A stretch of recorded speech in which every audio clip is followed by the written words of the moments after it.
Hello guys, hope you are all fine. So Indian culture and heritage जो है इसका part first हमने upload किया था, जिसमें हमने 50+ MCQs को डिस्कस किया था, जो कि बहुत इंपॉर्टेंट रहने वाले हैं, जो कमिंग एग्जाम्स हैं JKSSB के, जिसमें आपका फा का एग्ज़ाम है, फॉरेस्टर का है, पटवारी का है, या फिर फाइनेंस इंस्पेक्टर है, सुपरवाइज़र है। तो उसके लिए बहुत ही एक इम्पॉर्टेंट सीरीज़ रहने वाली है। 100% आपको एक या दो क्वेश्चन यहाँ से पक्के मिलेंगे, जो टॉप 100 हमने इंडियन कल्चर एंड हेरिटेज पे कवर कर रहे हैं। तो इसका पार्ट फर्स्ट हमने अपलोड कर दिया था, और जो पार्ट सेकंड है आज इसमें हम जो होंगे 50 क्वेश्चंस जो होंगे 45-50 क्वेश्चंस को कवर करेंगे। तो टोटल हमारे पास 100 MCQs from Indian culture and heritage से कवर करेंगे। और कल हम उस पर डेमोग्राफी सेंसस पे भी एक वीडियो लाएंगे, जिसमें 100+ इंपॉर्टेंट MCQs को डिस्कस करेंगे। ये MCQ सीरीज़ जो होगी ये कंटिन्यू रहेगी इन 3-4 दिन 5 दिन, क्योंकि फाका एग्ज़ाम है। उसके बाद हम अपने थ्योरेटिकल पार्ट पे जाएंगे, जो चीज़ें होंगी वो कवर करेंगे। सुपरवाइज़र का जो है वो भी साथ साथ रहेगा, सोशियोलॉजी जो है उसको भी साथ साथ हम कवर करेंगे। उसका एक ही वीडियो हमने अपलोड किया था, क्योंकि काफ़ी बिजी थे MCQs में, तो उसके बाद हम वो चीज़ें भी कवर करेंगे। सो स्टार्ट करते हैं बिना टाइम वेस्ट किए, सीधा क्वेश्चंस पे आते हैं। सो फर्स्ट क्वेश्चन हमारे पास यहाँ पे बहुत ही इंपॉर्टेंट क्वेश्चन है। Which among the following material was used in Mathura school of art? यानी मथुरा स्कूल ऑफ आर्ट में कौन सा मटेरियल यूज किया गया था?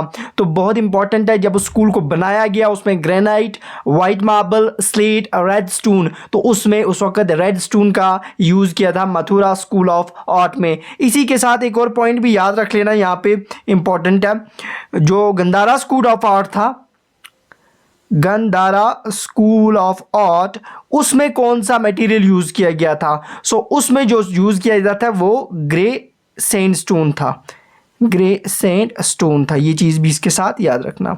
नेक्स्ट इंपॉर्टेंट क्वेश्चन हमारे पास आर्ट एंड कल्चर से, विक्टोरिया टर्मिनस जो है ये कहाँ पे है? सबसे पहले ये मुंबई में है। इसे डिज़ाइन किसने किया था विक्टोरिया टर्मिनस को? इसको डिज़ाइन करने वाले का नाम क्या था? वो था G. विटिट, F.W. स्टीवंस था, F.S. ग्रूज था, नन ऑफ दीज। तो उसका नाम जो था वो था F.W. स्टीवंस। तो इसी ने किसको डिज़ाइन किया था? विक्टोरिया टर्मिनस स्टेशन जो जब मुंबई में है, इसको डिज़ाइन करने वाले का नाम जो था F.W. स्टीवंस था। नेक्स्ट क्वेश्चन हमारे पास है, who wrote the famous play? एक प्ले है, इसको किसने लिखा है? इस प्ले का नाम है हीर रांझा। तो हीर रांझा को लिखने वाले का नाम क्या था? बाबा फरीद, बुल्ले शाह, वारिस शाह या वीर सिंह? उनका नाम था वारिस शाह, जिन्होंने हीर रांझा को लिखा था इस प्ले को, वारिस शाह। इंपॉर्टेंट है बहुत ज़्यादा। नेक्स्ट हमारे पास क्वेश्चन है, मटकी एक पॉपुलर फोल्क डांस है, किस इंडियन स्टेट का? इनमें से कौन सी इंडियन स्टेट है मटकी वहाँ पे एक पॉपुलर फोल्क डांस है वहाँ का? तो वो है मध्य प्रदेश का। तो मध्य प्रदेश में मटकी एक पॉपुलर फोल्क डांस है of Madhya Pradesh. Important question यहाँ से क्वेश्चन डायरेक्ट आता है, कभी याद ना। जो नेशनल फ्लैग ऑफ इंडिया है उसकी लेंथ देखो, the ratio of width of our national flag to length. यहाँ पे लेंथ टू विड्थ नहीं पूछ रहा है, यहाँ पे विड्थ टू लेंथ पूछ रहा है। तो याद रखना विड्थ टू लेंथ होगी। ये नेशनल फ्लैग है, रेक्टेंगुलर शेप होती है, विड्थ इसकी ये है और लेंथ ये है। तो इसमें विड्थ टू लेंथ रेशियो क्या होता है? विड्थ 2 और लेंथ 3, यानी डैट मीन्स इसका आंसर आएगा 2:3। तो हमारे पास है कोई आंसर यहाँ पे 2:3, तो फिफ्थ का हमारे पास बी आएगा 2:3। अगर यहाँ पे पूछता लेंथ टू विड्थ तो फिर आंसर क्या होता? 3:2। तो ये चीज़ें याद रख लेना, क्वेश्चन ऐसे कंफ्यूज करके पूछ सकता है आप एग्ज़ाम में। तो कभी ये छोटी मोटी जो सिली मिस्टेक्स हो जाती हैं ये हो जाती हैं वहाँ पे, ये याद रखना वो लेंथ टू विड्थ पूछ रहा है या विड्थ टू लेंथ पूछ रहा है। और एक चीज़ और याद रखना, नेशनल फ्लैग डिस्कस कर रहे हैं तो नेशनल फ्लैग जो है इसके अंदर 3 कलर्स होते हैं। कभी डायरेक्ट पूछता है, VLW में पूछा गया था ये क्वेश्चन, VLW नहीं स्टॉक असिस्टेंट में। ये इसके बीच में यहाँ पे जो ये स्टिक्स होती हैं आपके पास, ये होती हैं 24, और जो ऊपर वाला सबसे कलर होता है ये होता है सैफरॉन कलर, केसरी जिसको बोलते हैं। इसका मतलब होता है स्ट्रेंथ, कोरेज, इस चीज़ को डिनोट करता है। और बीच का सेंटर का जो कलर होता है वो याद रखना वो होता है वाइट, और ये किसको? प्योरिटी एंड पीस को। और जो लास्ट कलर होता है बॉटम पे वो होता है green colour, dark green colour. तो इसका मतलब होता है फर्टिलिटी, ग्रोथ लैंड के अंदर। ये चीज़ें याद रख लेना, बहुत इंपॉर्टेंट है। फ्लैग से ये चीज़ें क्वेश्चन पूछ सकता है ऐसे। तो नेक्स्ट हमारे पास क्वेश्चन है, नृत्य शास्त्र। The main source of the Indian classical dance का एक मेन सोर्स जो है वो नृत्य शास्त्र है, और इसको किसने लिखा था? नारा मुन्नी, भारत मुन्नी, अभिनव गुप्ता या तांडु मुन्नी ने? वो भारत मुन्नी थी जिसने इसको रोट किया था, किसको? नृत्य शास्त्र को। ठीक है, नेक्स्ट क्वेश्चन हमारे पास, जो नेशनल एंथम वाज फर्स्ट, जो नेशनल एंथम था जन गण मन, तो उसको सबसे पहले संग किया गया, गाया गया था किस ईयर में? बहुत इंपॉर्टेंट है। तो उसको गाया गया था उस वक्त, कब गाया गया था? उसको गाया गया था 1911 में। तो इसका आंसर हमारे पास 1911, और साथ याद रखना डेट क्या थी? 27 दिसंबर 1911, और उस वक्त कलकत्ता सेशन हो रहा था। क्या हो रहा था? During the Calcutta session. तो ये चीज़ें याद रख लेना। नेक्स्ट क्वेश्चन हमारे पास है, in which of the following festival boat race, यहाँ से क्वेश्चन पूछा जाता है। बोट रेस होती है, कश्तियों की रेस की जाती है, एक फेस्टिवल है, उसमें उसका नाम क्या है? ओनम, रंगोली बिहू, नवरात्रि या पोंगल? वो है ओनम फेस्टिवल। यहाँ पे बोट रेस फेस्टिवल होता है, ये केरला में फेमस है काफ़ी ज़्यादा, ये चीज़ भी याद रख लेना, ये इंपॉर्टेंट है। नेक्स्ट हमारे पास है Gandhara art is a combination of, जहाँ पे मैंने बोला कि गंधारा जो स्कूल था उस वक्त उसको ग्रे स्टोन से बनाया गया था, ग्रे सैंडस्टोन, और यहाँ जो गंधारा आर्ट था ये दो का कम्बिनेशन था। क्या वो? India China, Indo Islamic, Indo Roman, Indo Greek. तो that was the combination of Indo Greek. तो इसका आंसर रहेगा ये। नेक्स्ट क्वेश्चन हमारे पास है, fire temple is the place of worship of which religion? जो फायर टेम्पल है, बोलते हैं आग का टेम्पल, ये किस रिलीजन से रिलेट करता है? हिंदुज़म से तो नहीं है, ये जैनिज्म है, ज़ोरेस्ट्रिज्म है, शिंटोनिज्म है या टोइज्म है? तो ये याद रख लेना, ये उस वक्त ज़ोरेस्ट्रिज्म से है, तो फायर उन्हीं से डील करती है, याद रखना। बहुत इंपॉर्टेंट क्वेश्चन है, डायरेक्ट पूछते हैं। ये इंपॉर्टेंट क्वेश्चन है, कोर्ट लैंग्वेज पूछा गया क्वेश्चन है। कोर्ट लैंग्वेज ऑफ मुगल की जो कोर्ट लैंग्वेज थी वो हिंदी थी, उर्दू थी, पेर्शियन थी, अरबिक थी। काफ़ी बच्चे इसको अरबी उर्दू लगा देंगे। उनकी जो कोर्ट लैंग्वेज हुआ करती थी वो पेर्शियन थी। नेक्स्ट क्वेश्चन है यहाँ पे, the Taj Mahal was build during the rule of, जो ताजमहल था उसे बनाया गया था उस वक़्त कौन से बादशाह थे जिनके बनाया गया था, जिनके टाइम पे ताजमहल को? तो ये भी क्वेश्चन तो इजी है, लेकिन एग्ज़ाम में काफ़ी बच्चे गलती कर देते हैं, ये छोटी मोटी गलतियां हो जाती हैं, तो इसलिए एक बार इस चीज़ को पढ़ के जाना। तो ताजमहल को बनाने वाले का नाम जो था, जिसके ऑर्डर पे बनाया गया, जिनका रूल उस वक़्त था, तो वो था शाहजहां। नेक्स्ट, इंडिया गेट जो है was designed by, India Gate को डिज़ाइन करने वाले का नाम क्या था? जिसने इंडिया गेट को पहले डिज़ाइन किया तो उसका नाम था एडविन ल्यूटिन्स। तो याद रखना है, एडविन ल्यूटिन्स जो थे इन्होंने उस वक्त डिज़ाइन दिया था इंडिया गेट का। नेक्स्ट क्वेश्चन हमारे पास, ये बहुत इंपॉर्टेंट है, अजंता और एलोरा केव्स, दोनों केव्स महाराष्ट्र में, पहले भी बोला आपको, इनको डिस्कवर किसने किया था? इंपॉर्टेंट है बहुत ज़्यादा। उनका नाम क्या था जिन्होंने इसको डिस्कवर किया था? उनका नाम था जॉन स्मिथ। तो क्या नाम था उनका? जॉन स्मिथ, जिन्होंने इनको डिस्कवर किया था। नेक्स्ट क्वेश्चन अजंता केव्स पे ही है कि जो पेंटिंग्स हैं एंड स्कल्पचर्स हैं अजंता केव्स पे, वो जो पेंटिंग्स की गई हैं वो हमें किसकी टीचिंग्स को बताती हैं? तो वो उस वक्त किसकी टीचिंग्स को डिपेक्ट करती हैं? तो वो करती हैं, याद रखना, वो करती हैं किसकी टीचिंग्स को? लॉर्ड बुद्धा। तो लॉर्ड बुद्धा की टीचिंग्स को वो डिपेक्ट करती हैं, ये चीज़ याद रखना इंपॉर्टेंट है। उसके बाद हमारे पास who constructed the Sanchi stupa, जो सांची स्तूपा है इसको किसने कंस्ट्रक्ट किया था? ये भी इंपॉर्टेंट है। सांची स्तूपा को कंस्ट्रक्ट किया गया था अशोका ने, तो उसी ने इसको बनाया था। सांची स्तूपा कहाँ पे है? मध्य प्रदेश में।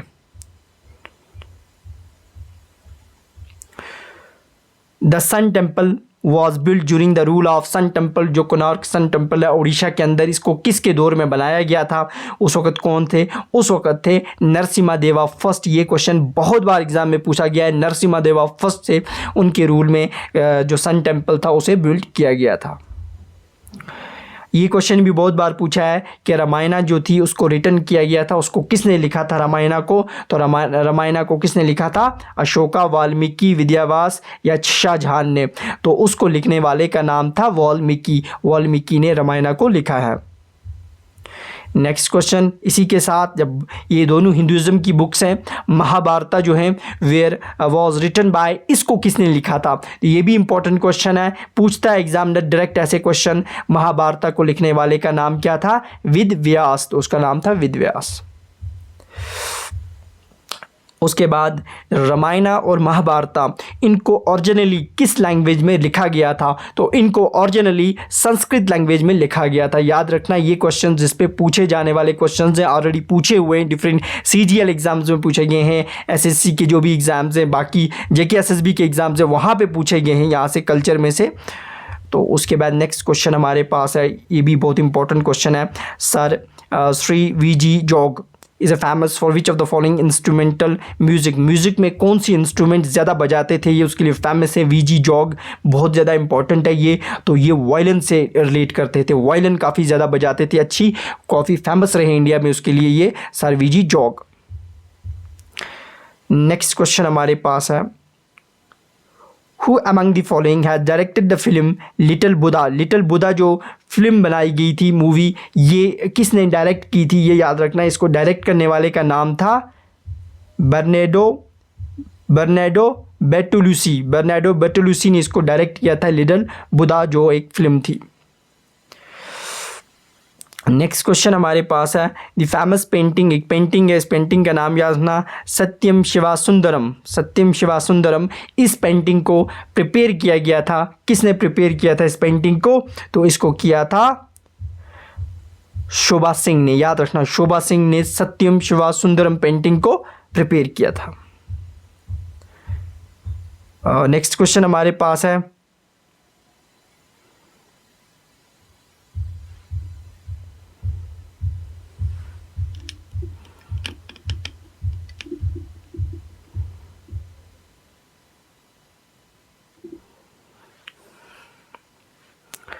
तो देखना थोड़ा सा ही हुआ था। नेक्स्ट क्वेश्चन हमारे पास है, हाँ, सो नेक्स्ट क्वेश्चन क्या है हमारे पास? म्यूजिकल इंस्ट्रूमेंट सितार की बात करें तो sitar is a combination of, sitar में दो चीज़ें कंबाइन की जाती हैं। याद रखना, सितार जो है एक म्यूजिकल इंस्ट्रूमेंट है, तो इसमें क्या बंसुरी और सारंगी होती है, वीणा या पियानो होती है, बंसुरी या वीणा या तुरुम्बो। तो याद रखना, जो हमारे पास सितार होती है इसमें दो चीज़ों की कम्बिनेशन होती है, वो चीज़ याद रखना कौन सी है, उसमें वीणा और तंबरू होती है। नेक्स्ट क्वेश्चन हमारे पास है, Pandit Ravi Shankar belongs to which musical instrument? ये रविशंकर जो थे ये किस से बिलोंग करते थे, कौन सी म्यूजिकल इंस्ट्रूमेंट्स के डील करते थे? तो वो थे, किस से डील करते थे? सितार से। तो बहुत ज़्यादा ये भी इंपॉर्टेंट है, ये डायरेक्ट पूछते हैं म्यूजिकल इंस्ट्रूमेंट से कौन बिलोंग करता था। नेक्स्ट क्वेश्चन हमारे पास है, विच of the following painting is a mixture of Rajasthani और मुगल पेंटिंग और राजस्थानी पेंटिंग, उसमें मिक्सचर है वो दोनों पेंटिंग्स, इन दोनों पेंटिंग्स का मिक्सचर है, वो कौन सी पेंटिंग है? ये क्वेश्चन बहुत बार एग्जाम में पूछा गया क्वेश्चन है, तो ये आपको मिलेगी कांगड़ा पेंटिंग, जो कि हिमाचल के अंदर है। Kangra painting it's a mixture of both Rajasthani and Mughal painting का मिक्सचर होती है Kangra painting. Who played the role of Gandhi? Gandhi ji का रोल किसने प्ले किया था इन द मूवी गांधी के अंदर? तो उनका नाम बोलना कभी डायरेक्ट पूछते हैं, ये बहुत इंपॉर्टेंट क्वेश्चन है, बहुत ज़्यादा इंपॉर्टेंट पर्सनैलिटी थी गांधी, तो उस पर मूवी बनाएगी, उसमें रोल उनका किसने प्ले किया है? तो उनका नाम क्या था? बिन किंग्सले। याद रखना, बिन किंग्सले ने ही रोल ऑफ गांधी प्ले किया इन गांधी मूवी में। Who among the following is a flute player? कौन सा इनमें से बांसुरी बजाता है? बहुत इंपॉर्टेंट प्लेयर है वो, बांसुरी का काफ़ी फेमस है इन इंडिया में, तो उसका नाम क्या है? उसका नाम है रोनू मजुमदर जो हैं, ये बहुत इंपॉर्टेंट फ्लूट प्लेयर हैं इंडिया में, तो अच्छी बांसुरी बजाने वाले, तो ये इसे डील करते हैं। ये डायरेक्ट क्वेश्चन पूछता है कौन सा, किस इंस्ट्रूमेंट से कौन प्लेयर उसे बिलोंग करता है। ये बहुत इंपॉर्टेंट क्वेश्चन है। Who among the following is a famous santoor player? इनमें से कौन सा इंपॉर्टेंट संतूर प्लेयर था? उनकी रिसेंटली डेथ हुई है, तो वो कौन से थे? शिव कुमार शर्मा। तो याद रखना वो 29, इसका आंसर क्या आएगा हमारे पास? डी, पंडित शिव कुमार शर्मा जो थे ये बहुत इंपॉर्टेंट संतूर प्लेयर थे, यानी संतूर बजाया करते थे। Question next, famous instrumentalist TN. Krishna, ये टी.एन. कृष्ण जो थे ये क्या चीज़ बजाते थे, काफ़ी ज़्यादा उसके लिए फेमस थे ये, तो ये वायलिन के प्लेयर थे। याद रखना टी.एन. कृष्ण जो थे ये किसके प्लेयर थे, वायलिन। इनका डील करते थे वायलिन में, जो वायलिन एक म्यूजिकल इंस्ट्रूमेंट है उसी से। नेक्स्ट हमारे पास है इम्पोर्टेंट, पंडित भीमसेन जोशी जो हैं ये क्या हैं, ये पॉलिटिक्स से डील करते थे, म्यूज़िक से, एस्ट्रोलॉजी से, एनवायरनमेंट से। तो पंडित भीमसेन जोशी जो थे वे म्यूज़िक से डील करते थे, ये चीज़ याद रख लेना।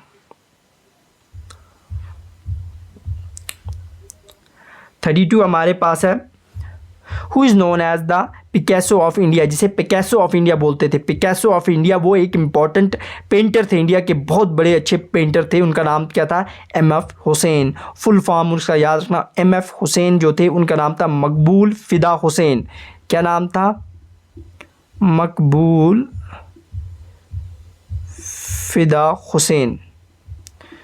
तो ये बेस्ट पेंटर थे, तो ये जो पेंटर थे इन्हें बोलते थे Picasso of India. Next question हमारे पास है,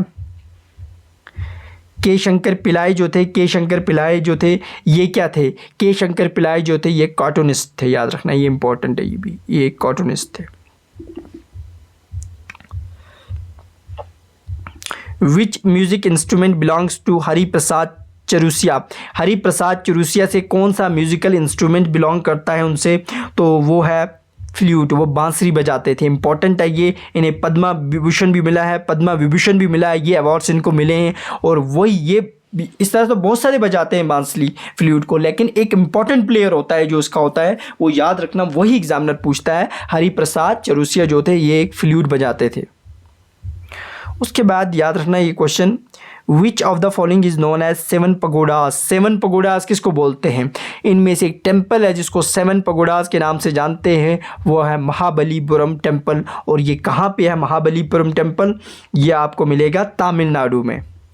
तो इसे सेवन पगोडास बोलते हैं। हिंदुज़म का एक इम्पॉर्टेंट टेम्पल है महाबलीपुरम टेम्पल, ये आपको कहाँ मिलेगा, ये आपको मिलेगा तमिलनाडु में। नेक्स्ट क्वेश्चन हमारे पास है, ये भी इंपॉर्टेंट क्वेश्चन है, समझना यहाँ पे, कितने साल के बाद महाकुंभ जो होता है, महाकुंभ की बात कर रहे हैं, महाकुंभ जो होता है ये मेला कितने साल के बाद आता है। और याद रख लेना ये मेला जो होता है ये 144 ईयर्स के बाद आता है, 144 साल के बाद ये मेला आता है। बहुत बड़ी गैदरिंग होती है इस पे, तो याद रखना ये है महाकुंभ।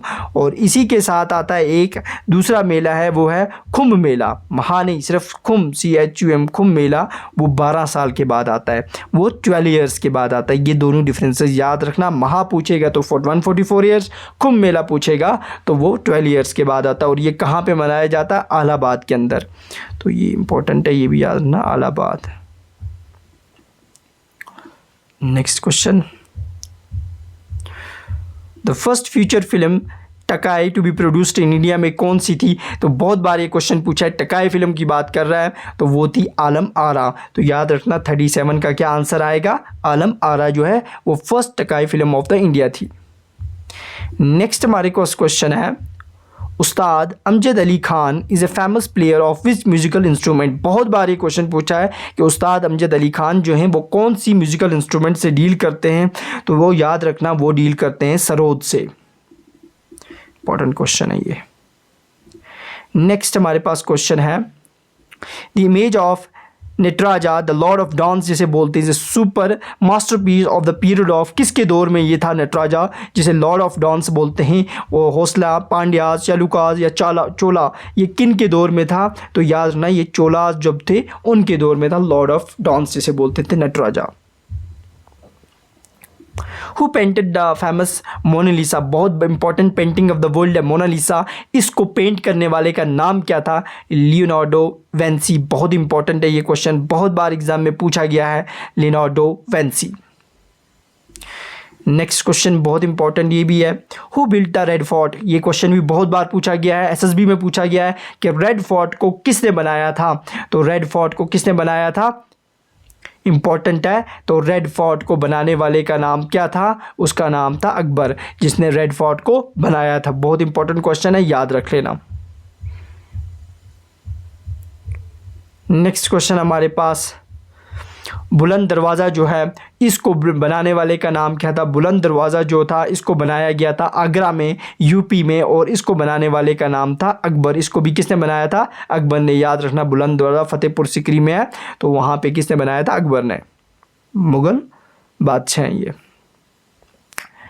नेक्स्ट क्वेश्चन हमारे पास, the royal city of Fatehpur Sikri was built by the Mughal emperor डायटेश in the honour of Sufi saint Sheikh Salim Chishti के ऑनर में बनाई गई थी। एक फेमस मुगल इम्पीरियर ने, वो कौन था, उसका नाम क्या था जिसने ये चीज़, उसका नाम था अकबर। उन्होंने ही वहाँ पे फतेहपुर सिकरी में, ठीक है ना। उसके बाद नेक्स्ट हमारे पास है जामिया मस्जिद जो दिल्ली में है। जामिया मस्जिद दिल्ली को किसने बिल्ड करवाया था? तो जामिया मस्जिद दिल्ली को बनाने वाले का नाम था शाहजहां के दौर में वो बनाई गई थी। ये भी इम्पोर्टेंट है।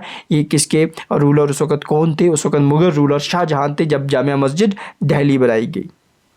सो उसके बाद नेक्स्ट क्वेश्चन हमारे पास है, अंडर हुज रूल वाज चार मीनार मोमेंट, जो चार मीनार मोनूमेंट है बिल्ड की गई हैदराबाद के अंदर चार मीनार, तो उसको किसने बनाया था? चार मीनार को वो हैदराबाद में आपको मिलेगी। और जगह का नाम भी याद रख लेना और बनाने वाले का नाम भी याद रखना जिसके दौर में बनाई गई, तो वो थी मोहम्मद कुली कुतुब शाह जो थे, उनके दौर में चार मीनार बिल्ड किया गया हैदराबाद में। और इसी के साथ एक है कुतुब मीनार जिसको कुतुबुद्दीन ऐबक जो थे उन्होंने अल्तमिश के टाइम में बनाई गई थी, क्या वो। तो ये हमारा कंप्लीट होता है टॉप 100 MCQs। 55 हमने फर्स्ट पार्ट में डिस्कस किए, 45 यहाँ पे। तो टॉप 100 में से 100% आपको क्वेश्चन मिलेगा जो भी कमिंग SSB के एग्ज़ाम्स आने वाले हैं, जहाँ से क्वेश्चन आपको फ्रेम होगा किस में से? आर्ट एंड कल्चर में से।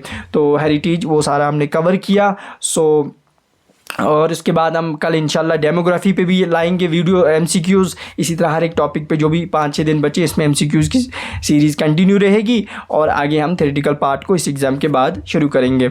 सो जो भी इस चैनल पे नया है वो चैनल को सब्सक्राइब कर ले, बेल आइकन को प्रेस करें ताकि कोई भी नया वीडियो अपलोड होता है उसकी नोटिफिकेशन आपको मिल जाए। और टेलीग्राम चैनल को ज्वाइन करने के लिए डिस्क्रिप्शन में लिंक दी हुई है, वहाँ से आप ज्वाइन कर सकते हो, जहाँ पे आपको इसकी PDFs मिलेंगी सारी।